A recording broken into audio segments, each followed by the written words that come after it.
할렐루야. 감사합니다. 아침에도 제가 이게 바로 제 뒷자리에 아이들이 찬양을 하는데, 얼마나 찬양을 뜨겁고 크게 하는지, 제가 아주 은혜를 많이 받았습니다. 오늘 아까 찬양 시간부터 주님이 여러분들에게는 잘 모르겠는데 제 안에 임재하는 것이 얼마나 느껴지는지, 막 예수님 처음 만났을 때 그 감격이 회복되는 것처럼 아주 제가 너무 기쁘고 감사했어요.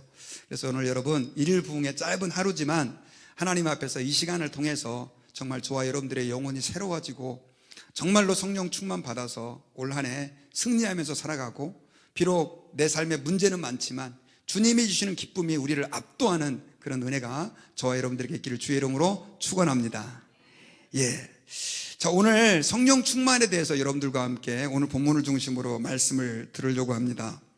신앙생활을 이렇게 하다 보면 가끔씩 우리가 해야 될 일들이 너무 많고 주님이 우리에게 요구하시는 것이 너무 무겁다는 생각이 들 때가 있습니다. 가끔씩 설교 듣다가 보면 원수를 사랑해야 된다, 뭐 이런 얘기, 또 늘 주님과 동행해야 된다, 이런 얘기들, 또 여러분 우리 복음을 전해야 됩니다, 막 이런 얘기들.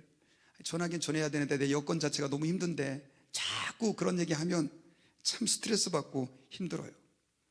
그래서 신앙생활을 마치 무거운 짐을 지고 가는 것처럼 그렇게 마지못해서 어거지로 도망갈 수도 없고 그런 마음으로 신앙생활하는 분들이 참 많습니다. 그런데 우리만 그런 게 아닌 것 같아요. 예수님의 제자들도 그래서요. 예수님께서 제자들에게 사실은 계속해서 엄청난 부담을 주셨거든요. 요한복음 20장 21절에 보니까 예수님께서 아버지께서 나를 보내신 것 같이 나도 너희를 세상에 보내노라 라고 말씀하시면서, 자기들은 예수님 그 제자로 있으면서 예수님이 주시는 떡고물과 은혜를 잘 받아 누리며 편안하게 살고 싶었는데 자꾸 세상을 향해 복음을 전해야 된다고 하고 가야 된다고 하니까 제자들이 참 부담이 마음에 많았을 거예요. 더더군다나 승천하시면서 유언같이 주님이 하신 말씀이 사도행전 1장 8절을 보니까 오직 성령이 너희에게 임하시면 너희가 권능을 받고 예루살렘과 온 유대와 사마리아와 땅끝까지 이르러 내 증인이 되리라 하시면서 확실히 못 박아서 지역까지 말씀해 주면서 너희들은 이 세상에 나아가서 증인이 돼야 된다, 내 복음을 전해야 된다, 이런 말씀을 하니 얼마나 힘들었겠습니까? 여러분들은 저도 마찬가지지만 2000년 전의 상황이 얼마나 척박하고 힘든 상황인지를 잘 피부로 못 느끼실 거예요. 그런데 2000년 전의 상황을 생각해 보면 이 명령은 너무나 현실적으로 보이지 않는 몇 가지 이유가 있었습니다. 첫 번째로 뭐냐면 이들은 너무나 나약한 제자들이었기 때문에 그렇습니다. 여러분, 예수님의 12제자 어떤 사람들이 다 아시잖아요. 특별히 수제자라고 하는 베드로는 예수님을 3번이나 그렇게 부인을 했습니다. 근데 그냥 어쩌다 부인한 게 아니라 다른 제자들 앞에서 예수님이 너희가 다 나를 버리고 부인할 것이다 라고 얘기했을 때 무슨 소리입니까 예수님, 다른 사람들은 다 그렇게 해도 나는 절대 그렇게 하지 않겠습니다 라고 다른 사람을 무시하면서 아주 호언장담을 했던 사람이 베드로입니다. 다른 제자들도 그 베드로처럼 그렇게 당당하게 하지는 않았지만 예수님이 십자가에서 잡힐 때 그들은 다 자기가 살기 위해서 예수님을 버리고 도망갈 수밖에 없었던 그런 약한 사람들이었습니다. 더더군다나 예수님의 제자들은요, 사회 지도층이 아니었어요. 돈도 없는 하층민들이었다는 것입니다. 힘도 없었어요. 그리고 배운 것도 별로 없었어요. 그런데 예수님이 자꾸만 너희는 내 증인이 돼야 된다, 온 세상에 내 복음을 증거해야 된다, 이런 얘기를 들으니까 얼마나 그들의 입장에서는 부담이 많이 되겠습니까? 사실 여러분, 이런 부담들은 오늘날도 마찬가지죠. 오늘날 교회에서 설교할 때마다, 오늘도 제가 그런 얘기를 나눴지만 우리는 복음을 전해야 됩니다, 예수님을 전해야 됩니다, 그러면은 사실 너무나 현실적으로 그렇게 그 얘기들이 와닿지 않아요. 왜냐하면 우리는 지금 직장생활 하는 것도 너무 바쁘고 피곤하고 말 그대로 교회도 간신히 시간 쪼개서 오는 분들이 너무 많은데, 아니 복음을 전한다는 게 이게 말이 됩니까? 목사님은 목회자니까 그렇게 말할 수 있을지 모르겠지만, 목사님 비즈니스 한번 해보세요, 직장생활 한번 해보세요, 이 복음 전하는 게 쉬운가? 이렇게 질문을 할 수도 있습니다. 더더군다나 이민교회는요, 우리가 이민자로 살아가면서 말 그대로 이곳에서 서바이벌 하는 것도 너무 어려운데 우리에게 복음을 전하라고 하는 이 명령이 마치 저 위에 뜬구름 잡는 것처럼 부담스럽고 어려운 얘기처럼 여겨질 수 있다는 거죠. 그리고 당장 한 달 살아가는 것도 걱정하는 분들이 하나님의 복음을 증거해야 된다, 이런 얘기들을 들으면 말 그대로 이건 말도 안 되는 얘기라고 생각할 수밖에 없는 그런 약함 속에서 우리는 지금 지나가고 있다는 거죠. 그리고 두 번째로 제자들이 이 예수님의 명령이 너무나 버거운, 힘든, 부담스러운 명령이었던 이유는요, 세상이 너무 악하기 때문에 그렇습니다. 여러분, 예수님의 제자들이 복음을 증거해야 될 그 대상들이 유대인들이었습니다. 그리고 제사장들이었고 또 로마 사람들이었어요. 그 사람들에게 예수 그리스도께서 우리의 구원주다라고 하는 것을 증거한다라고 하는 것은 거의 불가능한 일이었습니다. 더더군다나 그들은 누굽니까? 예수님을 잡아서 십자가에 못 박아 죽인 사람들이잖아요. 그런데 그들에게 예수 믿으세요 라고 전한다는 게 이게 자살행위 아니냐는 거죠. 여러분, 우리는 성경을 통해서 얼마만큼 예수님을 믿고 증거했던 사람들이 핍박을 많이 받았는지 모릅니다. 그걸 알고 있어요. 그냥 예수만 믿어도 핍박을 받을 수 있는, 정말 예수님도 몰래 믿어도 될까 말까 하는 상황인데, 예수님은 내가 너희를 세상에 보내노라, 예루살렘과 사마리아와 땅끝까지 이르러서 내 복음을 증거하는 증인 되어야 된다, 이런 얘기를 하면 제자들의 입장에서는 여러분 마음이 어떻겠습니까? 근데 여러분, 그때보다는 덜하지만 오늘날을 살고 있는 우리도 약간 비슷한 상황에 우리는 처해 있습니다. 만약에 우리가 지금 복음을 증거한다고 했을 때 사람들이 과연 제대로 받아들여 주겠습니까? 제가 여러분, 그 한국에서 오신 분들 얘기 들어보면, 목사님 요즘에는요 예수님도 잘 못 전해요, 전도 못 합니다. 학교에서도 그렇고 직장에서도 그렇고 예수님 믿으세요라고 전도한다는 거 이 옛날 얘기입니다 라고 얘기하는 분들이 너무 많습니다. 그리고 실제로 여러분, 많은 사람들이 오늘날 예수님에 대해서 부정적인 생각들을 가지고 있을 뿐 아니라 아예 관심도 없고요, 기독교를 뭐라고 부르냐면 개독교라고 부릅니다. 목사를 먹사라고 부릅니다. 그만큼 이제 기독교의 신뢰가 추락되어 있는 상황에서 만약에 예수님이 온 세상에 가서 복음을 전하라고 하는 것이 지금도 우리에게 향한 명령이라고 한다면 이 난제를 어떻게 풀어야 되냐는 거죠. 그래서 어떤 분들은 아유, 열심히 제가 헌금할 테니까 뭐 복음 전하는 건 선교사님들이나 하시고, 또 목사님들은 그거 전임사역자니까 그건 아세요, 나는 내일 하랍니다, 이렇게 신앙생활하는 사람들이 너무 많이 있어요. 그러나 여러분, 복음의 능력은 목회자, 선교사만이 아니라 우리 모두가 다 하나님 앞에서 이 계명과 사명을 받았다는 사실을 우리는 기억하고, 하나님 아버지 앞에서 우리의 꿈과 비전이 하나님의 복음을 증거하는 것이 되어야 한다는 것입니다. 그런데 문제는 나는 너무나 약하고 세상은 너무나 악한데 이런 현실들을 우리가 어떻게 극복할 수 있냐는 거죠. 그 열쇠가 바로, 한번 따라해 봅시다, 성령 충만입니다. 성령의 능력, 성령의 충만이라는 것이죠. 여러분, 오늘 에베소서 5장 18절에서 술 취하지 말아라, 이것은 방탕한 것이니 너희는 성령의 충만함을 받으라, 이렇게 얘기를 하고 있어요. 여러분, 에베소서 5장에서는요 1절부터 시작해서 계속해서 예수님을 믿는 사람들은 이렇게 살아야 된다, 이렇게 살아야 된다, 이 얘기를 계속했어요. 1절에 보면 예수 믿는 사람들은 하나님을 본받아야 된다. 2절에 보면 사랑 가운데 행해야 된다. 3절에 보면 음행하지 말아야 된다. 은행은 아예 이름도 부르지 말아라. 그리고 4절에서는 불량스러운 말이나 희롱의 말 대신 감사하는 말을 해야 된다. 5절에서는 빛의 자녀들처럼 행해라. 그리고 16절에서는 세월을 아껴라. 그리고 17절에서는 주님의 뜻을 이해해라. 너무너무 어려워요. 너무너무 어려워요. 그런데 18절에서 그렇게 얘기하면서 우리 다시 한번 읽어볼까요? 18절 시작. 술 취하지 말라, 이는 방탕한 것이니 오직 성령으로 충만함을 받으라. 사실은 이 모든 것들이 주님의 명령이고 우리 그리스도인들에 대한 요구이지만, 그러나 성령 충만함을 받을 때 우리가 능히 하나님의 자녀로서 승리하는 삶을 살게 될 것을 간접적으로 우리에게 말씀해주고 있다는 사실을 우리는 기억해야 됩니다. 그 증거가 뭐냐? 바로 예수님의 제자들입니다. 예수님의 제자들은 아까 말씀드렸던 것처럼 그렇게 연약하던 제자들이었습니다. 그리고 그들이 속해 있었던 세상은 너무나 악했습니다. 예수 믿는 제자들을 잡아 죽이려고 이를 갈고 있었던 사람들이 주변에 넘쳐나던 그런 곳에서 제자들이 어떻게 교회를 세우고 하나님의 복음을 증거했느냐? 그것은 성령의 능력이었습니다.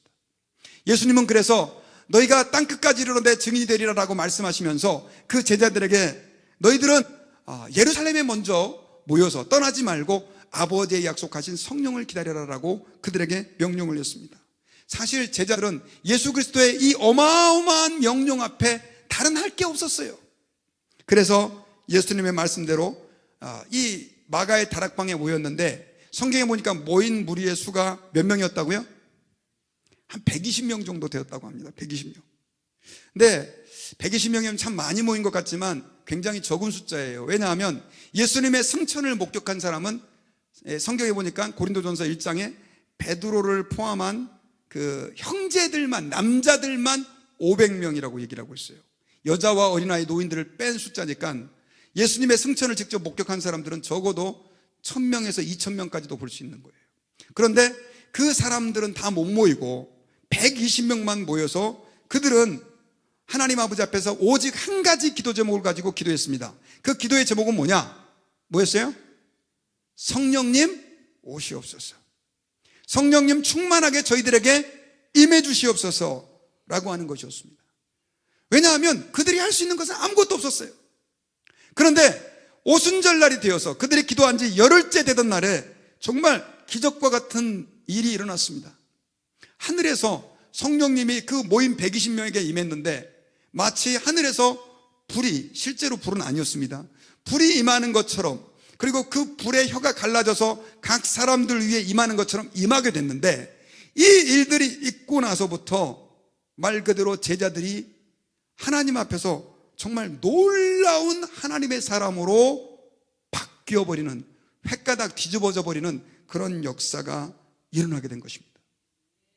그들은 그 성령의 충만함을 받고 그동안 시리와 좌절과 두려움 속에서 어떻게 우리가 예수님의 명령을 따라, 그리고 예수님의 제자로서 어떻게 살아야 할지 계속해서 근심과 걱정밖에 없었는데, 성령 충만을 받고 나서 그들은 이제는 담대하게 예수님을 전할 수 있는, 정말로 수많은 예수 그리스도를 믿는 사람들을, 또 예수님을 싫어하는 사람들로 우글거리는 그곳에서 예수 믿으라고 복음을 증거할 수 있는 능력의 사람이 되었던 것을 우리는 사도행전에서 알 수가 있습니다.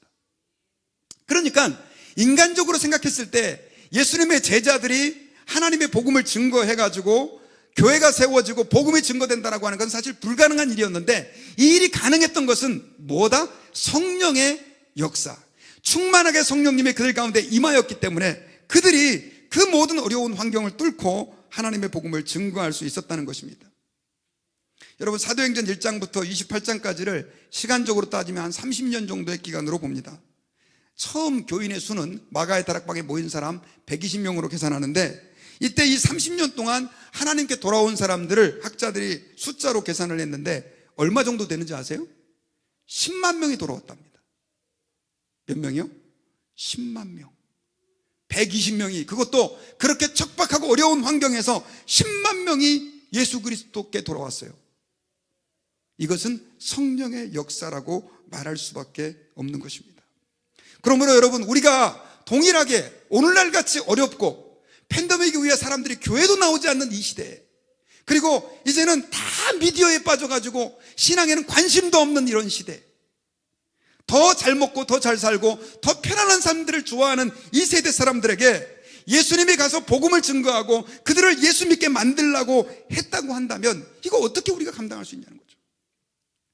오직 그 답은 성령의 충만함밖에 없는 줄을 여러분들 믿으시기를 주의 이름으로 축원합니다.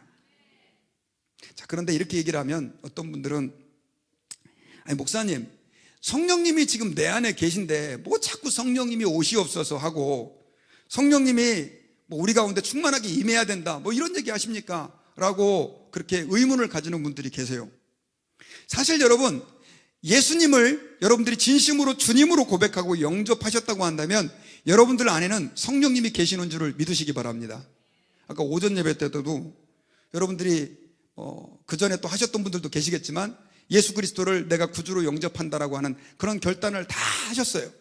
이거는 여러분들이 내가 마음에 감동을 받아서 결단하신 것 같지만 여러분들이 하는 게 아니에요. 성령님이 그렇게 하도록 역사해 주신 거예요. 실제로 여러분 고린도전서 12장 3절에 보니까 우리 같이 한번 읽어볼까요? 시작. 그러므로 내가 너희에게 알리노니 하나님의 영으로 말하는 자는 누구든지 예수를 저주할 자라 하지 아니하고 또 성령으로 아니하고서는 누구든지 예수를 주시라고 할 수 없느니라. 그러니까 예수 믿는 사람의 마음속에는 다 누가 계세요? 성령님이 계세요. 성령님이 계셔야만 예수님을 믿을 수 있는 거예요. 성령님이 안 계시면 여러분들이 이 자리에 앉아 있을 수가 없어요. 그러면 성령 충만은 뭐냐? 말 그대로 성령님이 충만하게 내 안에서 나를 완전히 지배하는 상태를 의미하는 거예요. 자, 지금 이 컵에는요 물이 있습니다. 물이. 자, 물이 얼만큼 있는지 혹시 모르시죠? 자, 물이 있는데 우리는 이 안에 물이 있다고 말해요. 그런데 물이 충만하다라고 하는 상태는 어떤 상태냐? 여기다 물을 부어서 이 물이 흘러 넘치는 상태예요. 자, 물이 이 안에만 있으면 그냥 물이지만 이 물이 흘러 넘치면 그 옆에 꽃이 자라고요.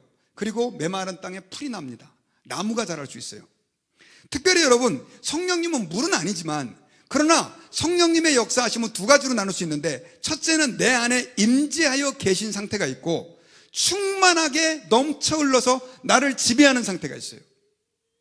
사실 여러분, 이건 좀 신학적으로 복잡한 얘기지만 예수님의 제자들의 마음 속에 오순절날 성령님이 임하시기 전에 성령님이 계셨을까요? 안 계셨을까요? 예? 그거 어떻게 알죠?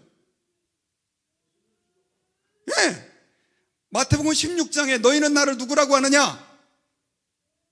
주는 그리스도시요 살아계신 하나님의 아들입니다. 그랬더니 예수님께서 잘했다. 이것을 알게 하신 것은 하늘에 계신 하나님 아버지다. 그리고 실제로 그 일 가운데 역사하신 분은 성령님이에요. 그러니까 여러분, 예수님의 제자들은 그 안에 성령님이 안 계셨다라고 말하면 좀 곤란해집니다. 이건 좀 복잡한 신학적인 문제가 있는데, 자, 그런데 그들에게 예수님을 믿고 있었던 그들에게, 성령이 그 안에서 일하고 계셨던 그들에게 예수님은 뭘 받으라고 얘기했어요? 성령을 받으라. 성령이 너에게 임하시면, 그래서 여러분 누가복음과 사도행전은, 특별히 누가는 성령이 임하신다는 개념을 성령이 충만하게 임하신다는 개념과 같이 사용하고 있어요. 그러니까 성령님이 안에 계셨던 그들이지만 성령님이 충만하게 임하셨을 때 그들은 내 한계를 넘어서는 일들을 할 수가 있었던 거예요. 할렐루야. 예수님의 제자들이 성령으로 충만하지 않았다면 그들은 그냥 거기에서 역사 속에서 사라졌을 것입니다. 그러나 그들에게 하나님의 성령의 충만함이 임하고 하늘에서 불의 혀같이 갈라지는 것이 그들에게 임하고 그들이 방언을 말하고 하나님의 권능으로 충만해졌을 때 그들은 자신의 연약함을 넘어서고 수많은 사람들의 악함을 극복할 수 있는 능력 있는 사역을 감당할 수 있었다는 거예요. 이 말은 우리도 똑같습니다. 여러분, 저는 여러분들이 다 예수님을 지금 믿는 걸로 알고 있습니다. 한번 아멘 해볼까요? 근데 여기에서 그냥 끝나면 그냥 끝나는 거예요. 그러나 성령이 충만하면, 성령이 충만해지면 주님은 우리를 통해서 내 능력 이상의, 한계 이상의 일들을 할 수 있게 해주신다는 사실을 기억하시길 바랍니다. 요즘 여러분 그 로켓 문제가, 미사일 문제가 계속해서 뉴스에 등장하잖아요. 뭐 북한에서 무슨 미사일을 쏘았네. 근데 여러분, 미사일이 뭐 커봐야 한 10m, 20m 밖에 안 돼요. 근데 그 미사일 쇳덩어리가 퓨 날아가지고 어디 한국에 뚝 떨어졌다. 그냥 쇳덩어리는요, 그냥 해봐야 기껏 그 미사일에 바로 맞으면 건물 하나 부서질까 말까, 그리고 사람들 몇 명 죽을까 말까예요. 그런데 그 미사일 안에 뭐가 실렸을 때? 폭탄이 실렸을 때, TNT 같은 게 실리잖아요. 한 100톤짜리. 그러면 반경 20, 30m에 있는 사람들이 다 죽고 건물이 부서져요. 근데 그 안에 핵이 들어가 있잖아요. 한 도시가 끝장이 납니다. 여러분, 제가 지금 왜 이런 말씀을 드리냐면 하나님의 성령님의 역사하시는 게 이와 똑같아요. 나는 비록 연약하고 별로 배운 것도 없고 말도 못하고 나는 그냥 그저 어렵게 교회를 다니지만 성령님이 내 안에서 충만하게 나를 지배하잖아요. 그러면 주님은 우리를 TNT처럼, 핵무기처럼 사용하셔서 우리를 통하여 하나님의 놀라운 일들을 이루어 주시고 죽어가는 영혼을 하나님께로 인도할 수 있는 능력의 도구로 써줄 수 있다는 사실을 여러분들이 믿으시기를 주 이름으로 축원합니다. 베드로가 바로 그랬잖아요. 그 무식한 사람이 설교했을 때 그 제사장들까지도 회개하고 우리가 어떻게 하면 그 예수 그리스도를 믿을 수 있느냐라고 그렇게 돌아온 역사가 있었던 것을 우리는 알 수가 있습니다. 그래서 여러분, 우리는 성령 충만을 받아야 됩니다. 성령 충만을 받으면 어떤 일이 일어나냐? 우리의 입이 열립니다. 우리의 입이 열려서 저는 말을 잘 못해요. 그런데도 불구하고 성령이 충만하면 안 믿는 사람에게 복음을 전하고 싶어서 견딜 수 없는 마음으로 가득하게 돼요. 여러분, 오랜만에 동창을 만났는데 옛날에 만났으면 그냥 세상 얘기나 하고 잘 지냈냐 하고 끝나는데, 성령이 충만한 사람들은 그 동창에게 혹시 너 예수 믿니? 너 신앙생활하니? 이 말이 나와요. 여러분, 성령 충만하지 않잖아요. 그럼 그거 부끄러워서 못 얘기합니다. 한국에서 뭐 비행기를 타거나 혹은 버스를 탔을 때 옆좌석에 앉은 사람에게 당신 예수님 믿습니까? 이 말이 쉽게 안 떨어져요, 여러분. 근데 성령이 충만하면요, 그 사람 가리지 않습니다. 예수 믿어야 당신 구원받습니다. 예수 믿지 않으면 당신 영원한 멸망에 던져질 수밖에 없습니다. 우리의 입이 열려지는 거예요. 특별히 여러분, 하나님 말씀을 증거하는 선생님들, 또 교역자들, 성령이 충만한 것과 그렇지 않은 게 너무 다릅니다. 그리고 성령이 충만하면 한번 따라해 봅시다. 담대해집니다. 여러분, 아까 말씀드렸잖아요. 나는 너무 약하고 악하고 세상은 너무 악하고 강한데 어떻게 그들에게 복음을 증거할 수 있겠습니까? 담대해지지 않으면 불가능합니다. 정말로 맨 땅에 헤딩하는 것처럼 복음을 들고 우리는 세상을 향해 나가야 되는데 이게 우리 마음대로 안 되는 거죠. 여러분, 교회를 갔다가 저는 신학교 다닐 때 이상한 별명을 들었어요. 교회는 전투하는 교회래요. 전투하는 교회. 교회는 전투하는 기관이라는 거예요. 이게 무슨 말인가 봤더니 사실은 여러분, 세상에 안 믿는 사람들을 우리는 하나님의 교회로 사탄의 권세 아래서 빼와야 돼요. 그럼 사탄이 바보입니까? 가만히 있나요? 우리를 어떻게라든지 방해하고 교회를 무너뜨리려고 하고 믿는 사람들을 시험에 들게 하고 공격하는 그런 사탄의 역사가 있다는 것이죠. 여러분, 그럼에도 불구하고 하나님의 성령의 역사가 일어나면 우리는 능력 있게 복음을 증거할 수 있는 줄 믿으시기 바랍니다. 예수님 이래로요, 순교한 사람이 혹시 몇 명 되는 줄 아세요? 예수님 이래로 복음을 전하다가 순교한 사람이 4,300만이랍니다. 43 밀리언, 4,300만 명이 순교를 했대요. 그런데 더 놀라운 거는요, 사실 20세기 이후에 가장 성령의 역사가 인류 이래로 성경 사도행전 이후로 강하게 나타났는데, 그때 20세기, 그러니까 한 100년 정도 기간 동안에 한 세기 동안 순교한 사람이 2,600만 명이랍니다. 그러니까 4,300만 명, 1,900년 동안 순교한 사람들보다도 100년 동안 순교한 사람이 더 많은 거예요. 근데 어떻게 이런 일이 가능했느냐? 성령의 역사가 20세기에 가장 강하게 역사 이래로 세계적으로 일어났다는 거죠. 여러분, 지금도요, 우리는 편하게 신앙생활하지만 20억이 넘는 사람들이 지금 핍박을 받고 있습니다. 몇 명이요? 20억. 세계 인구의 거의 3분의 1입니다. 여러분, 사단은 지금도 예수 믿는 사람을 핍박합니다. 그리고 예수 믿는 사람들을 고통스럽게 하고 좌절스럽게 합니다. 이런 핍박을 우리가 어떻게 이겨낼 수 있을까요? 그것은 성령의 충만함밖에 없다는 사실을 여러분 기억하시길 바랍니다. 그리고 하나님 앞에 성령이 충만하면 표적과 기사가 일어납니다. 우리 서정수 선교사님도 네팔에서 정말 병자가 일어나는 그런 기적들을 많이 체험했다고 그러는데, 저도 제 인생에 그런 일들이 많이 있었어요. 여러분, 예수 그리스도의 복음이 어떻게 그 불모지 같은 곳에 증거될 수 있었겠습니까? 성령이 충만한 종들을 통해서 하나님은 그들에게 표적과 기사를 일으키게 했어요. 마가복음 16장 17절에 보면 믿는 자에게는 이런 표적이 따르니 귀신을 쫓아내고 뱀을 집어도 무슨 독을 마실지라도 해를 받지 않는다라고 하는 말씀을 우리에게 해주셨다는 것입니다. 사실 여러분, 그 램지 맥밀런이라고 하는 그 예일대 역사학자가 어떻게 그 로마라고 하는 강력한 나라가 300년 만에 기독교 국가가 될 수 있었느냐, 이거에 대해서 연구를 했는데, 그분들은 바로 이 기독교인들은 귀신을 쫓아내는 능력이 탁월했대요. 이건 사역자뿐이 아니라 귀신에 들린 사람들이 너무 많이 있었는데 그들이 기도했을 때 예수님의 이름으로 말씀으로 명령했을 때 귀신이 떠나가고 문제가 해결되는 역사가 너무 많이 있었던 거예요. 여러분, 그 하나님, 그 성령의 역사는 지금도 오늘날 선교지 속에 또 이 세상 속에 오늘날의 교회 안에 일어나고 있다는 사실을 우리가 믿어야 할 것입니다. 그러므로 여러분, 우리 예수 믿는 사람들에게 있어서 성령 충만은 옵션이 아니에요.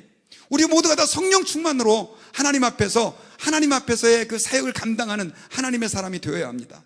신앙생활 자체도 성령 충만하지 않으면 말 그대로 시계추처럼 왔다 갔다 그냥 마지못해 신앙생활하는 삶이 될 수밖에 없어요. 저 자신도 마찬가지로 그런 삶에서 하나님께서 성령의 충만함을 주셨을 때 예수 그리스도를 인격적으로 만나고 하나님 앞에 헌신할 수 있는 힘을 얻을 수 있게 되었던 것입니다. 자, 그러면 어떻게 우리가 성령 충만할 수 있을까요? 이 말씀을 제가 여러분들께 드리고 오늘 계속해서 기도하기를 원합니다. 어떻게 성령 충만 받을 수 있을까요? 여러분, 성령 충만 받을 수 있는 비결은 한번 따라해 봅시다. 기도밖에 없다. 기도밖에 없어요, 여러분. 예수님은 40일 동안 광야에서 금식하셨습니다. 그리고 나서 누가복음에 보니까 성령이 충만하여 사단에게 시험을 받으셨죠. 여러분, 초대교회는요, 어떤 교회느냐, 제가 5가지 특징이 있다고 그랬죠. 그 가운데 가장 강력했던 것이 뭐냐면 초대교회는 정말로 간절히 기도하는 교회였습니다. 예수님의 제자들은 예수님과 함께 있을 때는 기도를 그렇게 잘 못했어요. 예수님이 기도하고 있을 때 그들은 졸고 자고 그랬어요. 그런데 오순절날 그 다락방의 120명의 제자들에게 하나님의 성령이 충만하게 임하고 나서 그들은 기도의 중요성을 깨달았습니다. 그래가지고 그들은 열흘 동안 기도하면서 교회가 태동이 됐고 그 교회는 매일매일 하나님 아버지 앞에서 기도하는 교회가 되었다는 거예요. 그래서 사도행전 4장 31절에 보니까 이렇게 기록되어 있어요. 빌기를 다하며 모인 곳이 진동하더니 무리가 다 성령이 충만하여 담대히 하나님의 말씀을 전하니라. 할렐루야. 뭐 하기를 다하며? 빌기를 다하며, 기도하며. 항상 성령 충만은 기도와 함께 따라갔다는 것을 기억해야 합니다. 누가복음 11장 13절에서도 너희가 악할지라도 좋은 것을 자식에게 줄 줄 알거든 하물며 너희 하늘 아버지께서 구하는 자에게 뭘? 성령을 주시지 않겠느냐. 여기서의 성령은 성령 충만으로 이해하시는 게 좋습니다. 악할지라도 자식에게 좋은 걸 줄 줄 알거든 하물며 하늘 아버지께서 구하는 자에게 성령의 충만함을 주시지 않겠느냐는 거죠. 자, 이 말은 무슨 말이냐?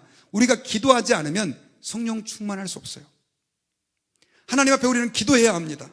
그래서 오늘 저는 저와 여러분들이 함께 간절하게, 특별히 일일 부흥회 때 평상시 늘 기도하시지만 정말 하나님 앞에 간절하게 기도했으면 좋겠습니다. 그런데 한 가지만 제가 좀 부탁드리고 싶은 게 있어요. 우리는 기도를 늘 하지만 사실 열정적으로 간절히 기도할 때는 별로 많지 않은 것 같아요. 여러분, 저는 여러분들께 하나님 아버지 앞에서 오늘 기도할 때 좀 간절히 기도할 수 있기를 부탁드립니다. 어떤 목사님이, 이건 실제로 제가 그분 글을 읽은 건데, 이분이 자기가 어떻게 목사가 되게 됐는가 그 계기를 설명해 주시는 거예요.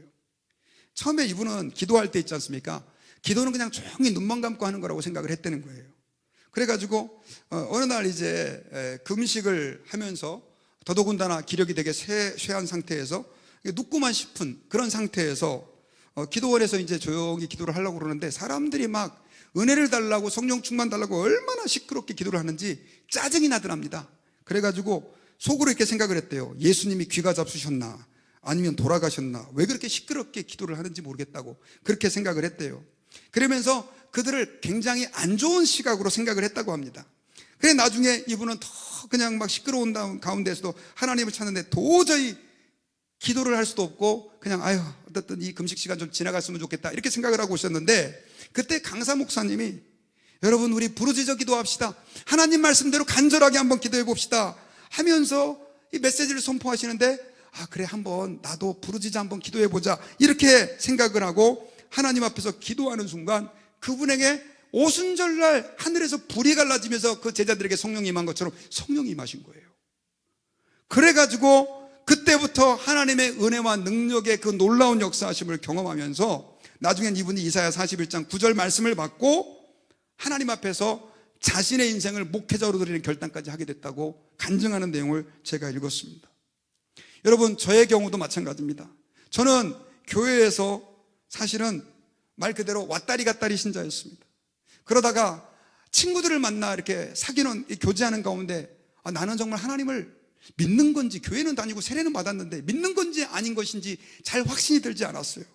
그래가지고 그때 제가 기도하기를 결정하고 그 기도의 자리에 가가지고 되도 않는 소리 가지고 하나님께 주님을 부르짖고 주여 안 나오는 소리를 끌어내가지고 기도할 때 어느 순간 정말로 처음에는 내가 주여 하면서 나가면서 기도하는 것 같았지만 성령님이 정말로 하늘에서 임하여 저를 붙잡는 것 같은 그런 경험을 하게 됐습니다.